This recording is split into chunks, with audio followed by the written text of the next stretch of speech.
Boa noite, está no ar mais uma edição do Resenha Semanal. Hoje vamos falar sobre o caso de julgamento dos funcionários do Fundo de Desenvolvimento Agrário, a começar pela antiga Presidente do Conselho de Administração e outros 26 arguidos. Vamos olhar a participação, ou melhor, a preparação dos partidos políticos, tendo em vista, portanto, os próximos pleitos eleitorais. Vamos olhar como é que a Frelimo está a organizar-se, como é que a Renamo está a organizar-se, como é que o MDM também está a organizar-se para fazerem face aos próximos desafios políticos. E, por fim, vamos também dar uma vista de olhos sobre a questão da investigação em torno da suposta violação, portanto, das sanções por parte de Moçambique contra a Coreia do Norte, no caso de aquisição de armamento. Temos hoje como convidados, começo então pela senhora S. da Segaúc, desejar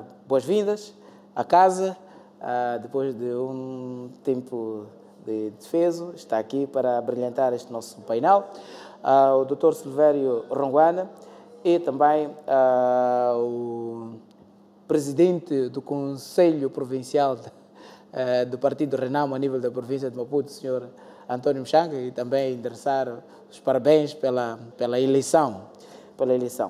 Vamos então começar o nosso programa. Vamos olhar primeiro o caso do julgamento, portanto, dos funcionários do Fundo de Desenvolvimento Agrário, a começar pela antiga Presidente do Conselho de Administração e outros 26 réus. Pelo menos daquilo que foi apresentado esta semana, fica claro, ou melhor, começa a ficar claro que, de facto, houve muitos esquemas, tanto de desvio de dinheiro do Fundo de Desenvolvimento Agrário, portanto, uma instituição pública que tinha mais de 10 contas bancárias que faziam a movimentação, e há pessoas, inclusive, que nem faziam sequer parte, portanto, da instituição, acabaram, portanto, ver as suas contas a serem utilizadas como sendo corredores, ou melhor, autênticos corredores de roubo, ou melhor, suposto roubo, até prova a encontrar em sede judicial, suposto roubo, portanto, do dinheiro desta instituição, que tem, entre várias, a atribuição de acelerar ou impulsionar o desenvolvimento do setor agrário em Moçambique. A agricultura é esta que é tida como sendo a base do desenvolvimento do nosso país. Bom, vou começar então com a nossa única mulher aqui no painel, como forma de saudá-la e também desejá-la boas-vindas. Como é que olha então este caso do FDA? Boa tarde, boa noite, Martim. Cumprimento também aos nossos telespectadores e aos meus colegas de painel. Bem,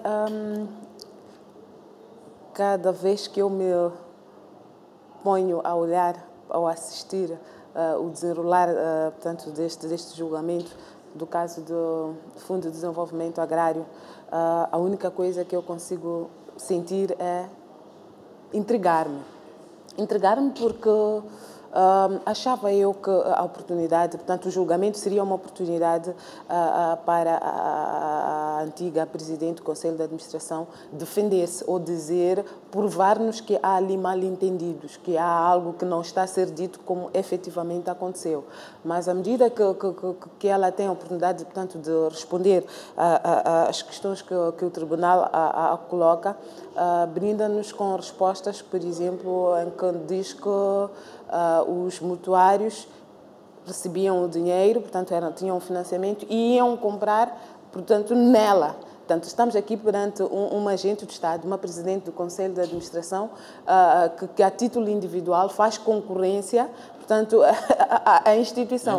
Portanto, que é algo que eu não consigo perceber, que àquele nível, não é, tenhamos situações dessas, muito depois até de conhecermos a lei da propriedade pública, em que claramente proíbe situações dessas. E a vontade também em que estes relatos estão a ser feitos, quando temos um servidor público, temos ali alguém, portanto, que exercia o cargo de presidente da administração, a afirmar e confirmar que há determinada funcionária que trabalhava para ela. portanto, que ela reconhece que é amiga e trabalhava para ela. Portanto, nestes esquemas, neste todo o exercício de fazer concorrência à instituição, ainda, portanto, tinha funcionários do Fundo de Desenvolvimento Agrário que, cumulativamente, ela aparece a informar-nos que eram também funcionários dela. E mais ainda, portanto, a relação de parentesco entre as pessoas. Portanto, é tanta coisa, mas tanta coisa, que eu digo, ok, o que é que poderíamos esperar, não é? Quando temos ali uma teia em que a Presidente do Conselho de Administração subcontrata funcionários, tem relações de parentescos, portanto, havia ali muita coisa que não sei se faltou inspeção, se recebendo os fundos que recebia, não havia ali auditorias, portanto, não consigo perceber o que é que aconteceu, o que é que saiu dos caris para que a situação pudesse chegar a aqueles valores, o valor ali, o que se reporta no desfalque, é enorme. Portanto, é preciso repensar o funcionamento destes fundos, é preciso repensar que tipo de quadros nós queremos ali e, acima de tudo, é preciso garantir que eles tenham um mínimo, portanto, que dominem o mínimo do funcionalismo público, porque não quero acreditar que aquilo tudo foi feito mesmo de má fé. Quer dizer, não quero acreditar que uma PCA não tenha noção de que, se ela vende gado, se tem uma instituição de fomento agrário, ela não pode exercer exatamente a mesma atividade a título privado e ainda por cima usando os clientes que são financiados por ela mesma, enquanto que PCA. Não consigo perceber que isto foi feito de forma deliberada. Prefiro eu acreditar que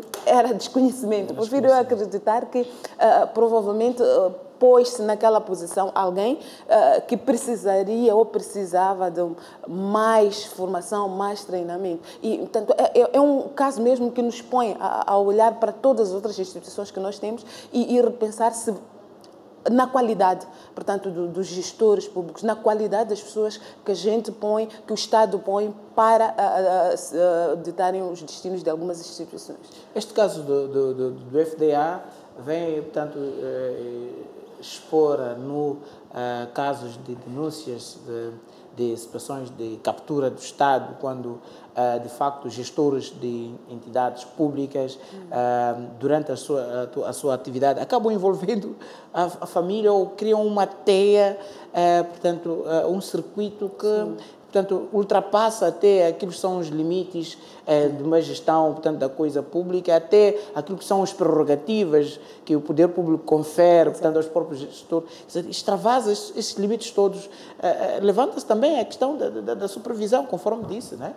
A inspeção, que provavelmente tenha faltado nesta instituição. Como é que olha para esse cenário, Dr. Ronguano?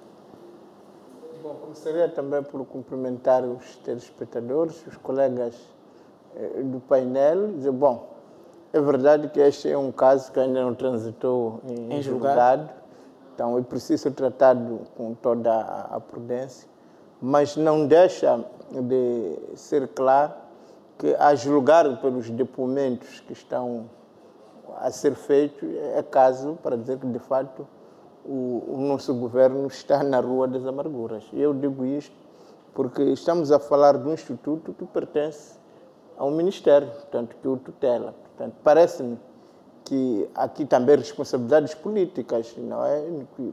Parece-me que em qualquer país normal, se está a se tutelar um órgão e comete esse tipo de falcatruas, era suposto as pessoas que têm responsabilidade política dizer, olha, enquanto não se esclarecer tudo, enquanto não ser tudo investigado, não é?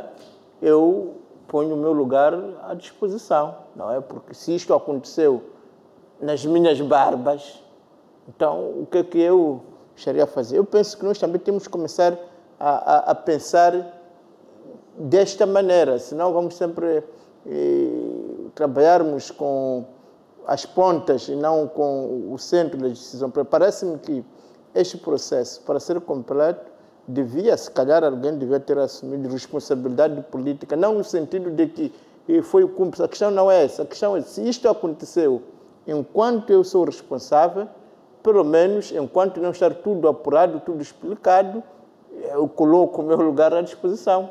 Quer sugerir que o Ministro da Agricultura e Segurança Alimentar devia, portanto, resignar o caso? Não é resignar. Enquanto as investigações correm, não é? Sim. Pelo menos devia ter mostrado a sombridade. Eu não pactuei com isto. Aliás, que nem acredito que isto de fato tenha acontecido. E como tal, enquanto não for reposta a verdade, não haver esclarecimentos cabais, eu politicamente assumo as minhas responsabilidades políticas e coloco o meu lugar à disposição. Isto teria sido, de fato, um ponto central para esta investigação e até para aquilo que se quer transmitir à população, a esta luta que combate a corrupção. Porque o que já aconteceu é o seguinte: por um lado, nós temos um governo que diz e que mostra, que quer dar a entender que combate a corrupção, e até aparecem esses casos de julgamento deste e daquele gestor, não é? Que vai no sentido de querer mostrar que realmente no nosso governo a corrupção é combatida, não é tolerada, não é? Mas, por outro lado, nós temos que cada dia se descobre mais falcatrua, cada dia...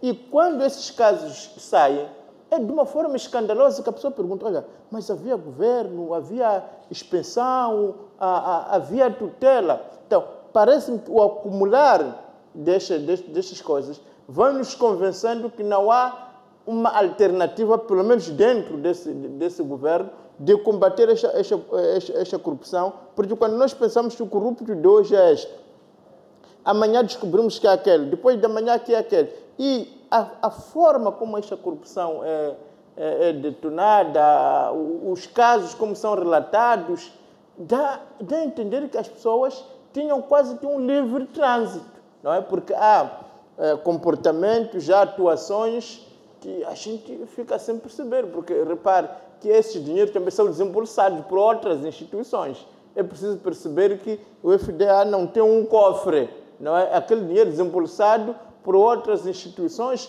e que desembolsavam. Portanto, isso é caso para perguntar. E essas instituições que eram responsáveis pelo desembolso não se interrogavam. Portanto, parece-me que existem teias de corrupção tão distendidas que já não só se coloca em causa este caso, que para falarmos dele propriamente terá que ser transitado em julgado, mas coloca em causa todo um governo, coloca em causa todo um regime. A pergunta que se coloca é: enquanto estes atos eram praticados, onde é que estavam aqueles que têm que velar para que isto não aconteça? Como foi possível fintar todas estas instituições? Como foi possível, dentro desse instituto, casos tão gritantes, em que alguém, como estava aqui a se dizer, trabalha aqui até as 15h30, mas depois das 15h30 tem que correr? Parece-me que são casos tão gritantes que colocam em xeque todo o governo e coloca até a pergunta de saber: será que é possível ainda combatermos a corrupção com este governo? Será que esta corrupção ainda existe uma distância? Porque para se combater a corrupção, os gestores públicos, os ministros, os governantes têm de estar distanciados, pelo menos coletivamente, têm de ter mãos limpas, têm de mostrar que estão a fazer alguma coisa para... Agora, se há casos que estão a ser aqui relatados, que a gente pergunta: bom, como então foi possível se fazer desembolso para uma coisa daquela? Como foi possível essas vendas a acontecer numa situação daquela? Então a pergunta é só este caso? Ou este caso é a ponta do iceberg? Este caso está a demonstrar aquilo que todos nós sabemos, porque temos certeza que depois deste caso, amanhã será outro, depois de amanhã será outro. Parece que é o Estado todo que tem que ser refundado, tem que ser repensado, porque desta maneira, claramente, que não dá. Muito bem. Sr. Mchanga, qual é a análise que faz em relação a este caso de desvio de fundos no Fundo de Desenvolvimento Agrário?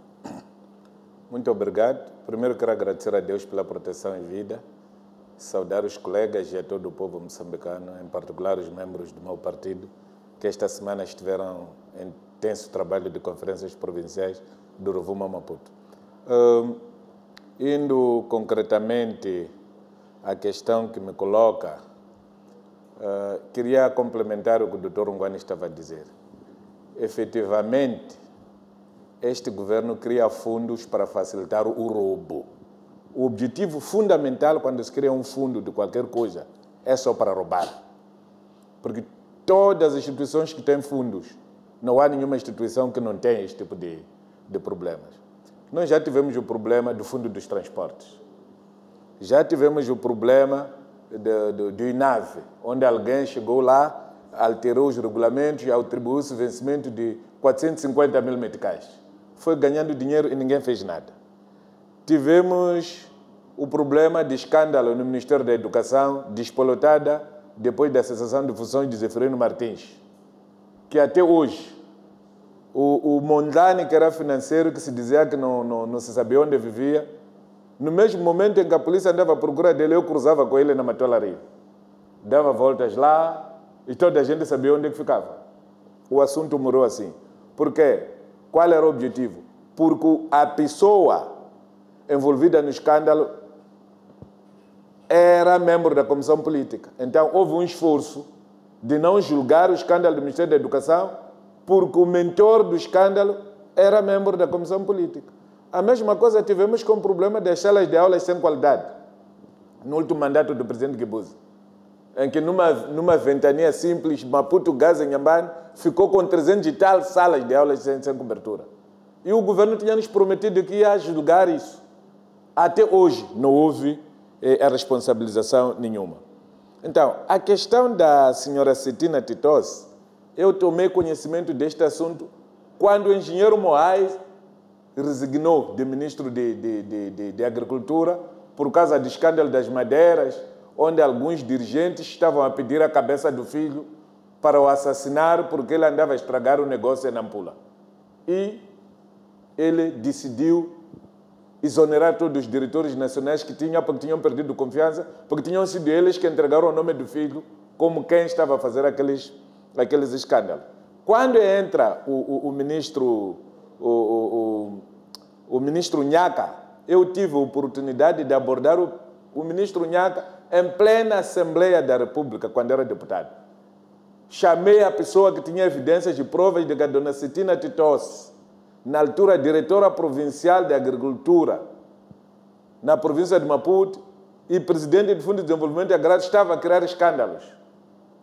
Houve documentos que esse senhor distribuiu, alguns chegaram à presidência, alguns a imprensa até escreveu. Ninguém quis fazer nada. Significa que, se for a investigar bem, tem que se recuar até o tempo do Nhaka e saber-se por que o Nhaka fechou olhos à denúncia feita na altura. Acredito que ele também não saiu de mãos limpas. O Pacheco encontra o local fértil para este tipo de escândalos. A responsabilidade aqui, efetivamente, sob o ministro que tutela a instituição. Não faz sentido que uma empregada doméstica de uma diretora do fundo tenha vencimento de 15 mil meticais. Se a empregada da diretora ou presidente do fundo recebia 15 mil meticais, então quanto é que recebem os empregados domésticos, senhor ministro de tutela? Se passar uma noite com aquela senhora, era motivo para você ser brindado por um BT50 em folha. Quantos BT50 foram oferecidos às amantes do ministro de tutela? Quer dizer, eu penso que há coisas aqui mais terríveis. O jornal Sábado desta semana propõe que se investigue uma empresa chamada Anguenha Agropecuária Limitada, que é a última criação da senhora Cetina Titos, cujo objeto é vender tudo que o fundo financia é vendido nesta instituição desta senhora. Ele é acionista maioritária com mais de 60%, ele quer PCA, ele quer sei lá o que. Isto é proibido pela lei, sendo ela chefe de um setor ligado ao fomento agrário, não tinha nada que fazer o negócio com a mesma... Será que o ministro de tutela não tomou conhecimento disto? Então, aqui há muita coisa. lamentavelmente, costuma-se dizer que Deus escreve torto, escreve direto, com palavras um pouco tortas. Parece que chegou a vez do Sr. Pacheco ser exposto publicamente e ele assumir as suas responsabilidades. Aqui não há responsabilidade política, Dr. Ungwara. Há responsabilidade disciplinar e criminal para o cidadão Pacheco. Porque a senhora disse de caras em pleno tribunal, eu ouvi, que não há nada que ela fez que não fosse do conhecimento do ministro. O ministro sabia que ela compra carros para amantes. O ministro sabia que ela tira dinheiro de fundo e distribui aos familiares. O ministro sabia que o dinheiro passava da conta de uma empregada doméstica que não era funcionária, até chegar a 55 milhões de meticais. O ministro sabia que ela pagava de agradecimento 6 milhões de meticais, as pessoas que ajudavam nos escândalos. O ministro sabia que, em algum momento, até eu conheço uma história de um senhor que era muito importante na Matola, que acabou virando o cano da arma contra si mesmo e morreu no cemitério de Langueira, porque está envolvido nesta vergonha. Quando a vergonha ficou despoletada e ele soube o gabinete de combate à corrupção está à caça dele, virou o cano da arma e ficou ali no Langueira, por causa desta senhora. É uma família que ficou sem nada, é um senhor que pensávamos que era empresário, quando efetivamente não era nada. Conhecemos muitos jovens aqui que andavam a dizer que têm projetos de sei lá o que. Até de outra vez eu venho denunciar isso aqui. Algumas pessoas entenderam que eu estava a ir longe demais. Senhores, vamos ver o que as pessoas são capazes de fazer. O que é que está a acontecer? Efetivamente estava-se a drenar dinheiro. Conclusão, o dinheiro roubado, no fundo, não é este. Há mais dinheiro que foi roubado. Acho que esta pode ser uma parcela.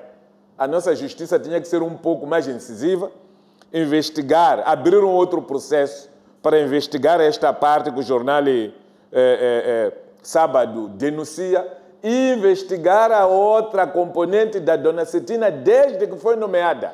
Muito procurar bem. Investigar passo a passo, porque efetivamente isto não pode ser. O Programa Mundial Alimentar está a gastar dinheiro a alimentar os moçambicanos, porque o país não produz. O governo moçambicano está a mobilizar recursos para cimentar a agricultura. Essa agricultura é feita nos bolsos de algumas pessoas. Eu penso que é chegado o momento de as coisas serem postas como elas merecem. Espero que este assunto não fique como ficou o caso da educação, não fique como ficou o caso das Forças Armadas, em que as pessoas se apresentaram a dizerem que não, quem nos mandou roubar é o falecido comandante e por causa disso tem direito de aguardar em casa. Até quando? O povo quer saber e quer desfecho. Para que o próprio poder judicial não caia no descrédito, precisa de ouvir o desfecho deste assunto e precisa que se faça um inventário de tudo que aquela senhora andou a roubar ou que comprou com dinheiro roubado. Muito bem. Obrigado, então, pela vossa análise em relação a este caso. Vamos observar o nosso primeiro intervalo. Voltaremos no próximo bloco para olhar, então, portanto, a preparação dos partidos políticos, tendo em vista os próximos desafios políticos. Falo, nomeadamente, das eleições que vão ter lugar no próximo ano e também no ano de 2019. Até já.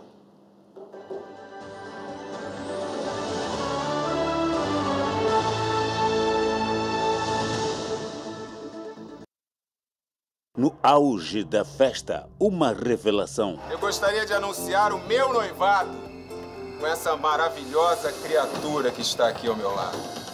E Joca fica arrasado. Eu vou embora, não tenho mais nada que fazer nessa festa. Você não devia ter feito isso. Ribeirão do Tempo.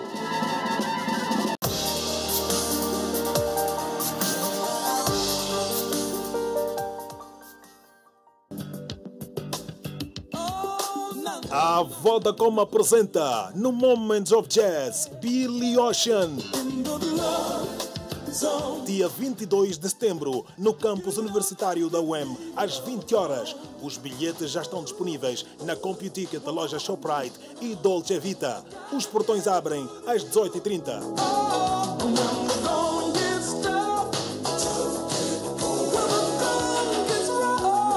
Os melhores eventos só na melhor rede. Vodacom, tudo bom para ti.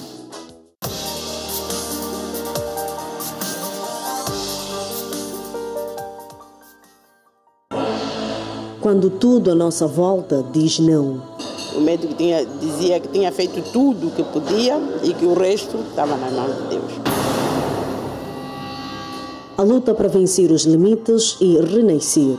Eu fui para lá como se eu estivesse a ir para a guerra.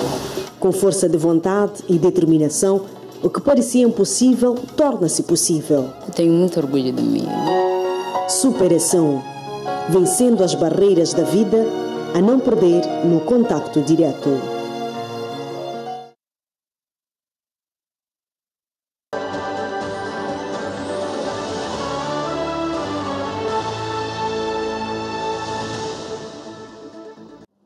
Bom, nesta segunda parte do Resenha Semanal vamos fazer um olhar sobre os principais partidos políticos do nosso país, nomeadamente Frelimo, Renamo e o Movimento Democrático Moçambique, MDM, que estão, portanto, já acelerados neste presente momento, tendo em vista a sua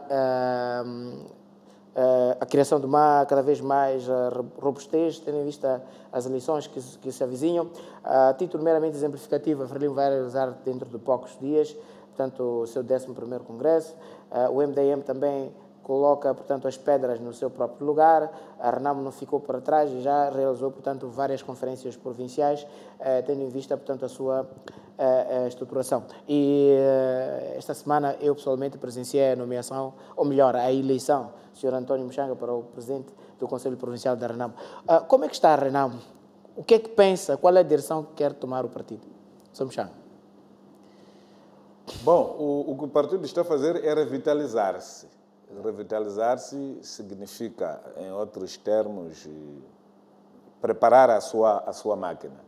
Os conselhos provinciais ou conselhos no Partido Renamo são entidades, os conselheiros, membros destes conselhos, são entidades eleitas pelas conferências provinciais. Enquanto a nível nacional temos o Congresso, a nível da província nós temos o Conselho. A nível nacional, no intervalo entre os congressos, quem toma as decisões é o Conselho Nacional. E a nível da província, no intervalo entre as duas conferências, quem toma as decisões, faz a supervisão das atividades desenvolvidas pelo Executivo, são os conselhos provinciais. O mesmo acontece com os conselhos distritais para fiscalizarem o que está a acontecer a nível do distrito. E no caso concreto da província de Maputo, por que a Renamo ficou algum tempo sem, de facto, organizar o seu conselho provincial? Qual foi o principal motivo que levou que a Renamo ficasse, diga-se de passagem, apagada a nível da província? Não, a Renamo não ficou apagada. É preciso perceber que nós, desde 2012, vivemos momentos de turbulência política. Exato. Então, os momentos de turbulência política não eram muito elucidativos para desenvolver uma atividade daquela natureza. Porque também esta não devia ser só apenas uma atividade da província de Maputo. Conforme viu, durante a eleição, depois dos eleitos, há suplentes. Exato. Depois do falecimento do presidente eleito, os vogais continuaram a trabalhar. Chegamos à conclusão de que tem que se revitalizar, tendo em conta o ambiente que estamos a viver agora e tendo em conta que temos que nos preparar melhor para os próximos pleitos que estão-se a seguir. É verdade que esta atividade vem ligeiramente atrasada, mas vale a pena, porque uma das componentes fundamentais é que os conselhos é que elegem as pessoas que vão aos órgãos eleitorais. Os delegados provinciais, distritais, propõem os nomes e esses nomes devem passar do crivo desses conselhos. Exato. Nós já tivemos pessoas que passaram, este crivo não foi feito, mas acreditamos que com a revitalização já feita, há de haver um trabalho que terá que começar tendo em conta as fases subsequentes que se seguem. Por exemplo, os outros membros que vierem a fazer parte dos órgãos eleitorais nos distritos que ainda não estão municipalizados, que não vão entrar agora, essas pessoas terão que passar deste crivo. Os candidatos a membros das assembleias municipais e candidatos a presidente do município passarão deste crivo. Os candidatos a governadores provinciais, já que estamos a caminhar para isso, incluindo os candidatos a membros das Assembleias Provinciais e candidatos a deputados da Assembleia da República por cada província, tendo em conta que o círculo eleitoral é a província, terão que passar também do crivo destes conselhos. Esta revitalização é um prenúncio da convicção que a Renamo tem de que, brevemente, de facto, esse diferendo político vai ter o seu definitivo desfecho. É isso? Já se fala, por exemplo, da questão da eleição dos governadores provinciais. Que o diferendo político já está a ter o seu fim. Isso é uma realidade, porque todos nós já estamos a ver os louros disso. O que falta são os compromissos finais, a garantia escrita. Isto é a história de um casamento. Normalmente o casamento não começa no registro civil ou começa na igreja. É um processo. Há de onde começa e quando chega ali é a consumação de um processo que vem de lá. Estas conversações posso considerar como um namoro. Este entendimento que os dois altos dirigentes estão a ter, este apoio que finalmente todos os dois acabam recebendo já dos seus partidos, contrariamente àquilo que acontecia antes, em que o dirigente dizia uma coisa, aparecia alguém a dizer outra. Eu penso que a única coisa aqui que falta é um discurso uníssono, sobretudo no tratamento de algumas questões, porque sinto que em algum partido ainda há um sentimento que não é muito bom. Por exemplo, quando um partido qualquer convida um embaixador, é colonialismo que está aí. Mas quando o governo recebe dinheiro de um embaixador, isso já não é colonialismo. Quando um partido se prepara, tem parceiros fora do país, são os criadores. Mas quando o partido que governa vai ter com os seus, isso não é problema de criação.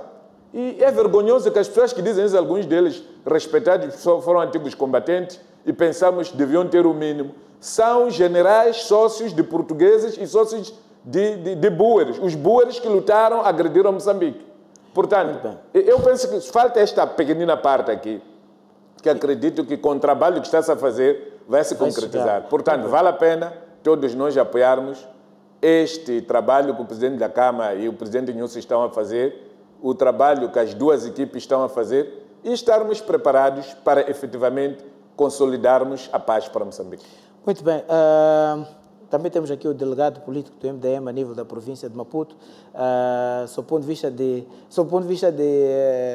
da circunstância administrativa, há aqui uma coincidência territorial entre o Sr. Mchaga e o Dr. Ronguane. Dr. Ronguane, como é que o MDM está a caminhar neste presente momento?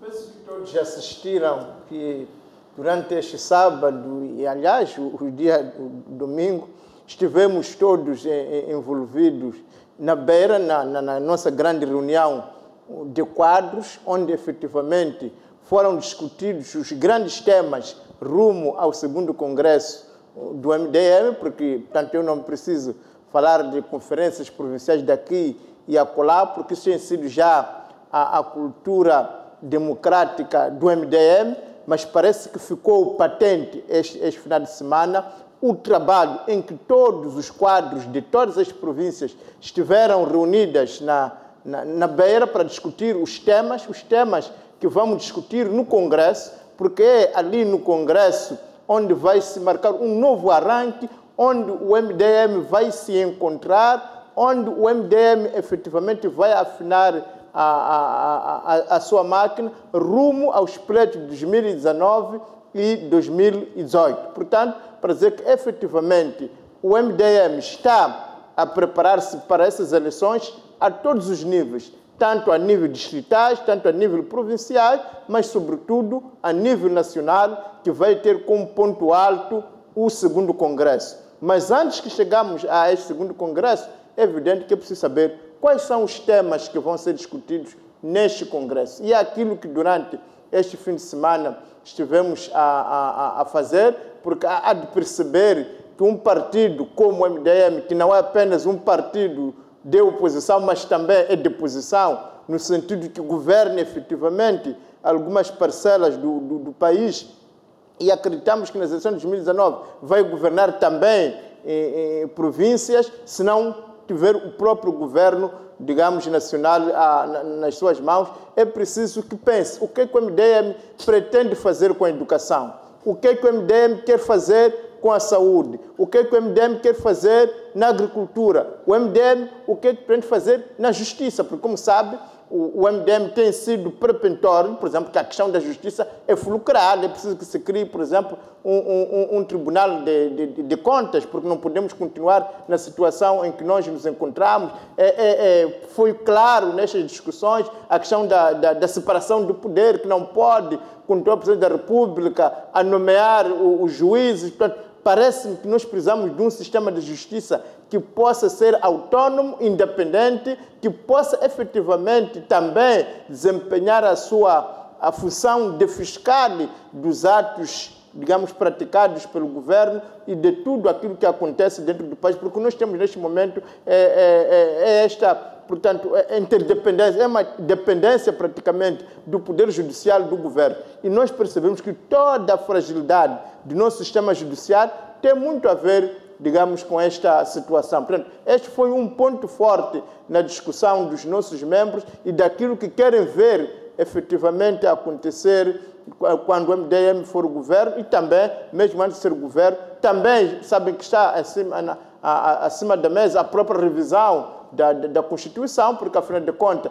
para chegarmos a essa eleição dos governadores, para chegarmos a este novo figurino de um governo provincial robusto, digno desse nome, quais são as reformas que têm que ser feitas? Não se trata apenas de portanto, de uma alteração pontual, onde se escreve que o presidente nomeia os governadores que agora são eleitos. Não, são eleitos, sim, senhor, mas a partir do momento que são eleitos, como é que se elege, como é que se nomeia um administrador distrital, como é que é feita a questão fiscal, o que é que vai ficar na província, o que é que vai ficar a nível nacional.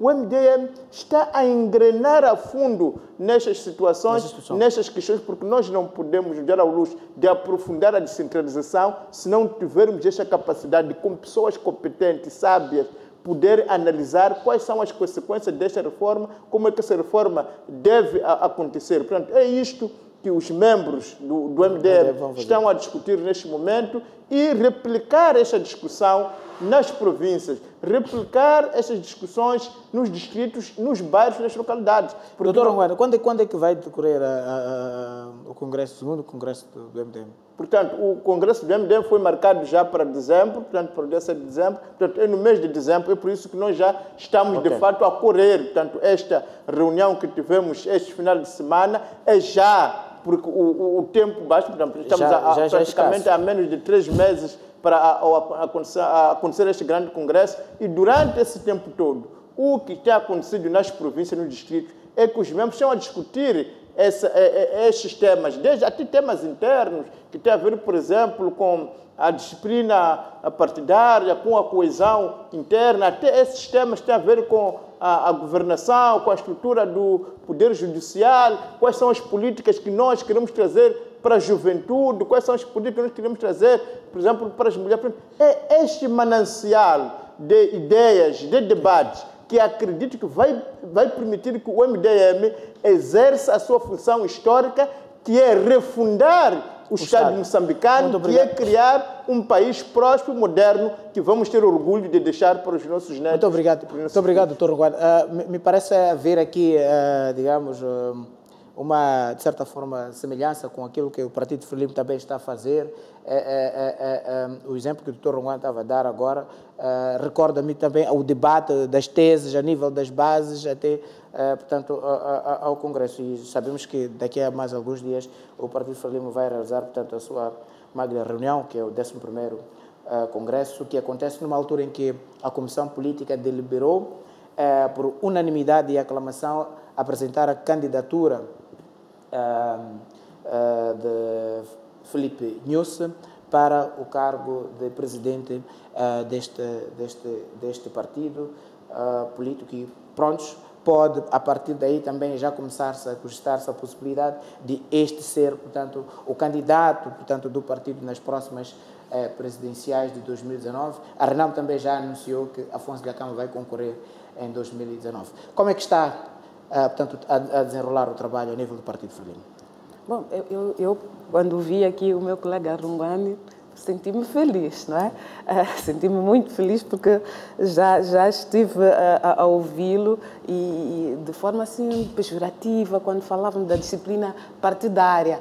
Afinal, é algo que vale a pena aprender e se uma organização quer crescer, se uma organização quer, portanto, fundar-se em alicerces muito firmes, é necessário que estas pessoas estejam organizadas e que tenham alguma disciplina. Eu acho que isto é muito bom e é interessante também assistir, portanto, um Moçambique que se abre cada vez mais para estas coisas e não ter medo, não é, do desconhecido.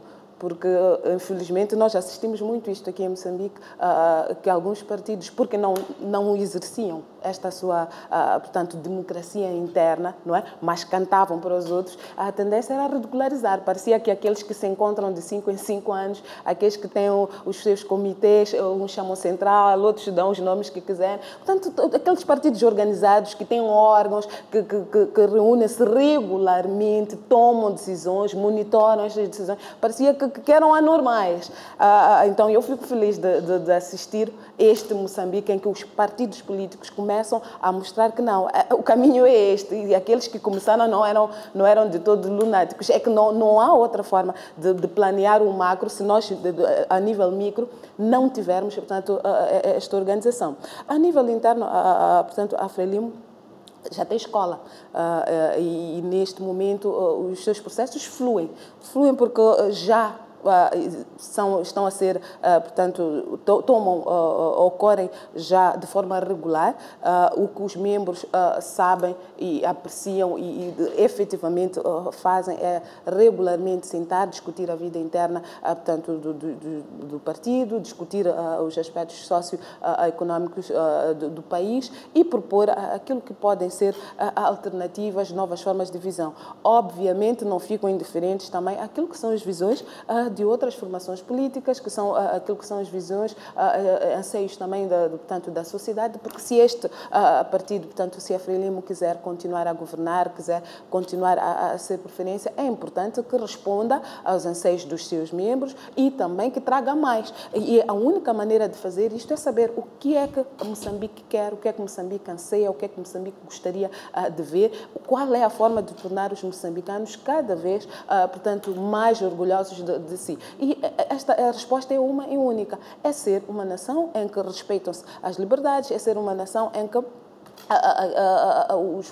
as dinâmicas que se impõem são realmente, portanto, acompanhadas. Portanto, este processo aconteceu a nível das células, foi subindo para os comitês de zona, de círculo, para os distritos, a nível provincial, e neste momento nós estamos há cerca de 2 semanas, menos até, do Congresso. Portanto, é o culminar de todo este processo e lá vão ser discutidas aquilo que são as teses, portanto, ao Congresso. O que é que são as teses? As teses são os anseios, são as aspirações, não só dos membros, como também da sociedade. Portanto, aqueles que a nível da célula, aqueles que a nível do distrito, aqueles que a nível da província não só falaram com os seus membros, como também a escutaram no seu bairro, a escutaram na sua província, o que é que os moçambicanos gostariam de ter, vai ser discutido lá. Portanto, a vida sociopolítica e económica de Moçambique vai ser discutida e vão sair lá, portanto, soluções, vão sair ali respostas para estas questões. Portanto, após o Congresso, nós vamos de novo voltar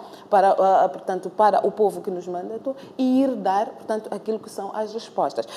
Talvez aqui também frisar que, contrariamente a algumas formações políticas, a Frelimo sempre teve as suas brigadas, portanto, a trabalhar. Mesmo na altura de tensão política, mesmo na altura de instabilidade, as brigadas centrais sempre estiveram lá. Porque, aliás, é a altura em que é importante responder àquilo que o povo queria saber. Afinal, o que está a acontecer? Estamos em guerra, que esta instabilidade. Portanto, estas brigadas estiveram sempre lá no terreno e o que vamos assistir de 26 de setembro a 1 de outubro é o culminar. E eu acredito que vai ser um processo bonito, vai ser um ambiente de festa, ainda mais depois portanto, da Comissão Política ter, portanto, deliberado por aclamação e unanimidade, portanto, quem é o candidato a presidente. Portanto, o Filipe Jacinto Nunes poderá ou vai, portanto, dirigir este congresso e é o candidato, portanto, a presidente da FRIM, candidato único, porque este é o sentimento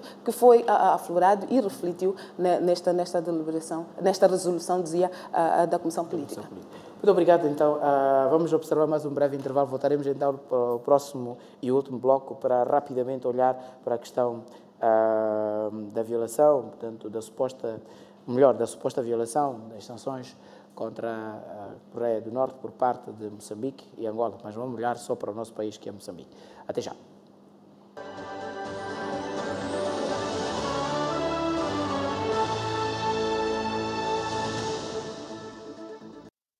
Para Josué, um sofrimento sem fim. Onde você está, Arona?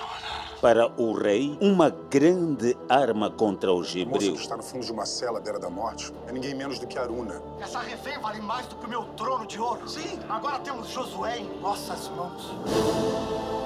A Terra Prometida.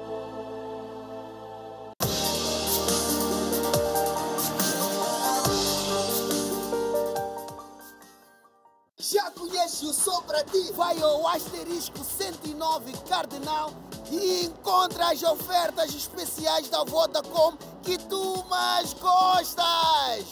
Em crédito, megas e SMS. E o melhor de tudo, podes ganhar valiosos prêmios todas as semanas. O Só Pra Ti está milionário. Ganha milhões em prêmios com o Só Pra Ti milionário. São milhões de meticais em dinheiro para oferecer. E ainda, fantásticos prêmios em celulares, bônus em crédito, megas e SMS todas as semanas. Ativa asterisco 109 Cardinal, escolhe a tua oferta e a partir de 10 meticais já estás a participar. Só a tua rede dá-te milhões em prêmios. Vodacom, tudo bom para ti. Aqui, vovó, deixa ele ajudar.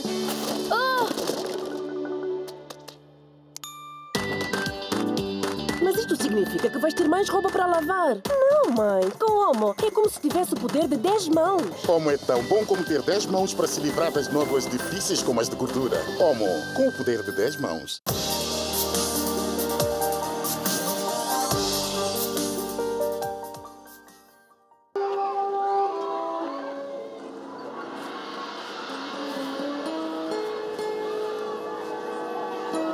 Aquele ali, por acaso, é o Tom?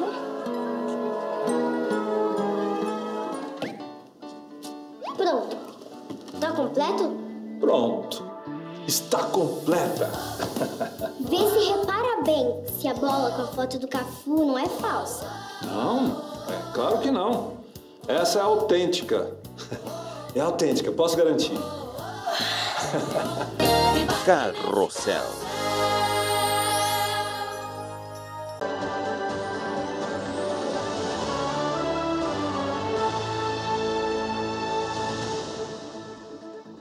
Estamos na última parte do resenha. Circulam informações de que o Moçambique está a ser investigado pelas Nações Unidas devido à suposta violação, portanto, das sanções que esta entidade impôs à Coreia do Norte por fato de Moçambique ter supostamente adquirido armamento, portanto, naquele país. Afinal de contas, compramos armas na Coreia. Como é que olham para esta investigação? Rapidamente. Sr. Mchang. Bom, que Moçambique compra armas na Coreia e tem estruturas coreanas em Moçambique, o meu partido já denunciou isto há muito tempo. Agora, por que Moçambique continua a comprar armas na Coreia quando tem um casamento com as Nações Unidas? Só o governo que pode explicar. Mas usando isto como uma comparação de uma família, é lícito dizer que o Estado moçambicano prostituiu-se, traiu os entendimentos ao continuar colada à Coreia do Norte, quando a Coreia do Norte está a abrir um precedente contra todo o mundo. Portanto, caberá ao Estado moçambicano explicar o que é que lhe leva a ficar satisfeito com aqueles que criam terror em todo o mundo.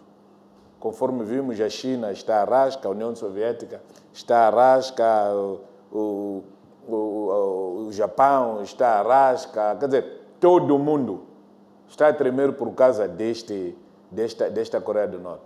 Quer dizer, o que leva o nosso governo a abrir mãos para este país que se comporta tão mal? E se Lituânia nishikankanka, Licieliçana mate nishikankanka. Quer dizer, isto em Xangana é muito mais pesado o que o nosso governo fez. Porque eu acredito que não faltam países para comprar armas. Porque há muitos países que fabricam armas. Por que tinha que preferir a Coreia? Agora, há uma questão aqui que eu penso que é preciso esclarecer. É qual é o período que se refere. Penso que querem investigar exatamente isto. Qual é o período, que quantidade de dinheiro, que tipo de armamento é que entrou no país. Agora que compram, as Nações Unidas não são tão ingênuas para acusarem Moçambique de uma coisa que nunca fez. Bom, Moçambique goza do princípio de presunção de inocência, né? Até prova em contrário. Doutor Ronguan, como é que olha para esta suposta investigação que vai, portanto, ser desencadeada, ou que já foi desencadeada pelas Nações Unidas? Bom, é preciso lembrar que este governo está a arrastar o nosso país a estar em conflitos com todas as nações sérias e civilizadas. Este governo está a arrastar o país a se coligar com as nações espúrias. Isso é o que está a acontecer. É preciso lembrar que Moçambique está em conflito com os parceiros por causa das dívidas ocultas. E já esta semana se dizia que o Moçambique está a se preparar para quase uma batalha legal por causa destas dívidas ocultas, porque ele entrou em colisão com todo o sistema financeiro civilizado, tal como é conhecido e como foi montado. E quando pensávamos que há apenas questão financeira, já estamos a saber que não, o vosso país é o maior cliente de armas da Coreia do Norte. Nós que estamos num país, estamos a precisar de carteiras, de hospitais, estamos a precisar de alimentação, estamos a precisar de coisas básicas. O governo decretou na função pública cortes drásticos. Afinal, é para comprar armas. Eu penso que isto é de uma sensibilidade, é de uma dor, é de uma insensatez inqualificável. O que é que leva o nosso governo?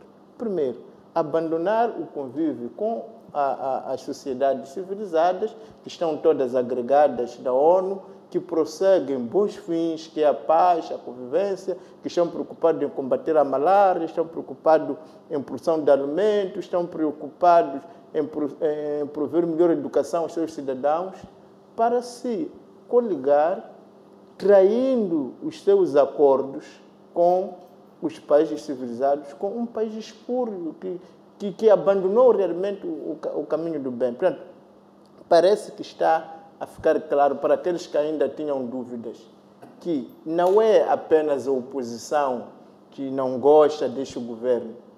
Trata-se do próprio governo que se colocou à margem do bem. E eu acredito que daqui em diante as notícias que vamos ouvir são sempre destas.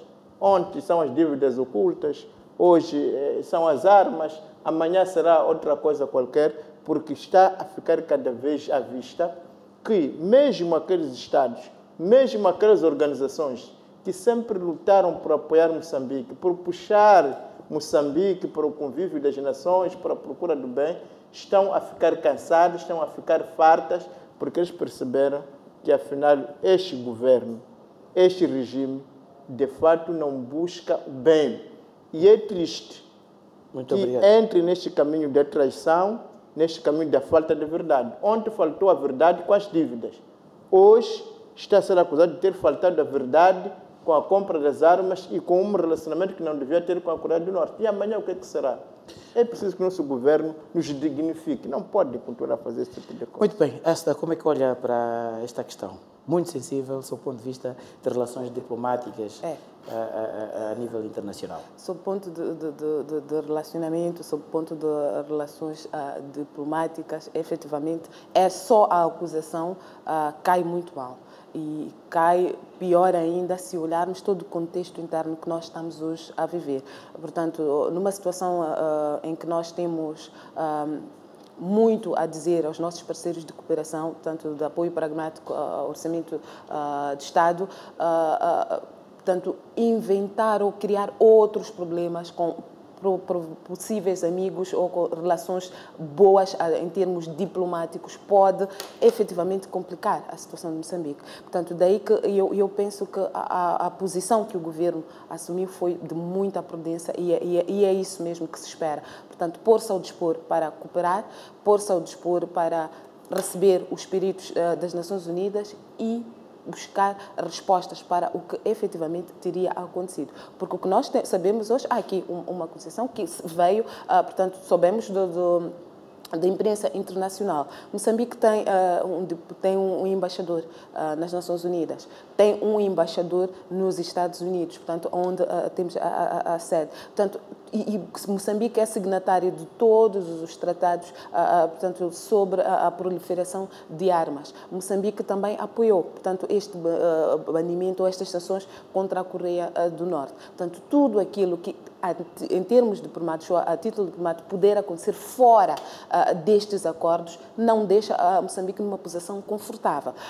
Mas não deixa também de notar-se que o que é que está a acontecer? Porque a Coreia está a ser este grande assunto. Portanto, nos últimos 2, 3 anos, a posição da Coreia com relação a maneira como a Coreia fala e mostra-se ao mundo, a maneira como temos lá um líder que gosta de brinquedinhos do mal, como eu tenho chamado, chama a atenção de todo mundo. Infelizmente, para ele, nos últimos 8 meses, nós temos uma administração americana, portanto, a administração Trump, que tem estado a colidir.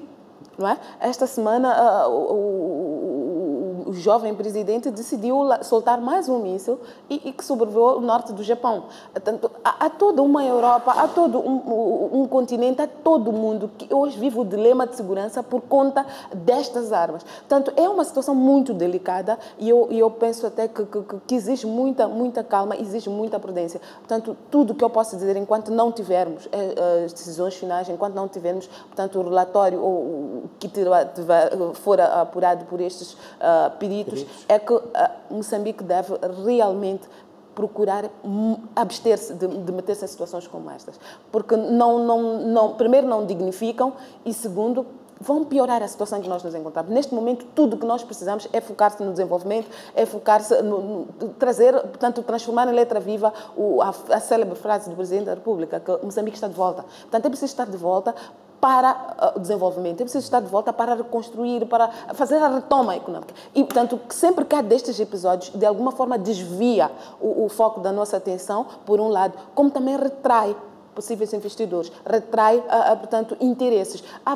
O presidente esteve no Japão, alguns interesses econômicos que foram lá abordados poderiam convergir para Moçambique. Mas com situações dessas, penso que há passos que depois ficam por ser dados. Exatamente. Muito obrigado, então, pela vossa... Sim. Eu só queria pedir àqueles rapidamente, que acreditam no Altíssimo para que, efetivamente, oremos para este país. Este país está-nos a mostrar coisas terríveis que não demonstra claramente que o diabo está mais próximo de nós do que a salvação.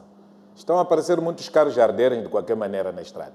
Estão a aparecer muitos acidentes que não se esclarecem. Ora, quando na Líbia o mundo reclamava pelo presidente da Líbia, Moçambique fez acordos. Até agora, em Matutuína, há um parque de tratores que o Gaddafi tinha mandado para Moçambique. Aquele projeto foi abandonado. Os próprios gestores daquele projeto têm medo de dizer que tem aqueles tratores. Outros tratores estão em Gaza. Esperava que o país tivesse aprendido que não se pode aliar com quem faz mal ao mundo. De novo, estamos a fazer aliança com a Coreia. Onde é que vamos? O que é que nós pretendemos? Nós somos religiosos. A maior parte dos moçambicanos são cristãos e muçulmanos, que no mínimo respeitam Abraão se não querem respeitar o Cristo. Respeitemos a Deus e juntemos-nos efetivamente ao mundo civilizado. Isso vai nos ajudar a todos nós. Muito obrigado pela esta breve homilia, Somchanga, e desta forma colocamos o ponto final à resenha semanal. Assim que nos acompanham, muito obrigado pela atenção dispensada. Marcamos no próximo encontro, no próximo domingo, à mesma hora.